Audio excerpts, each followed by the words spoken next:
২৪ ঘন্টা যেভাবে ব্যবহার করবেন, আপনি আজকে ২৪ ঘন্টা যেভাবে ব্যবহার করুন, ভবিষ্যতে ঠিক সেই ফলাফলটা আপনি পাবেন। সকালবেলা ঘুম থেকে উঠুন। সূর্য ওঠার অন্তত ১ মিনিট আগে হলেও উঠবেন। Early to bed, early to rise makes a man healthy and wise. এটা শুধু একটা প্রবাদ না। এটা সফল ব্যক্তিদের দৈনন্দিন জীবনের অভ্যাস। প্রার্থনা দিয়ে আপনার দিনটা শুরু হোক। প্রার্থনা আপনার শারীরিক ও মানসিক ভারসাম্য রক্ষা করবে। বই পড়ুন বা বই পড়ার অভ্যাস গড়ে তুলুন। প্রতিদিন অন্তত ১০ টা পৃষ্ঠা হলেও পড়বেন। স্বাস্থ্যকর খাবার খান। আ খাদ্যই শক্তি। স্বাস্থ্যকর খাবার বা সুষম খাবার আপনার আ শারীরিক শক্তি যোগাবে। সেই সাথে আপনার কাজের ফোকাসে সহায়তা করবে।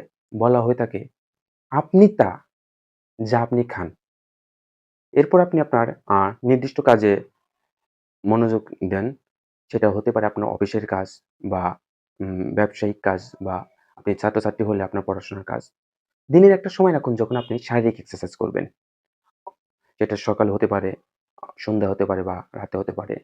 আরেকটা কথা, শরৎচন্দ্রের সেই কথাটা যেটা হলো, অল্প কথায় কাজ হলে বেশি কথার প্রয়োজন কি? অর্থাৎ কথা কম বলার চেষ্টা করুন। "The least said the better. Action speaks louder than words."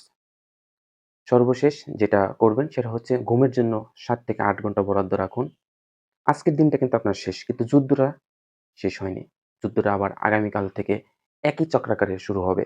So start from today, not from today, start from now. No excuse please.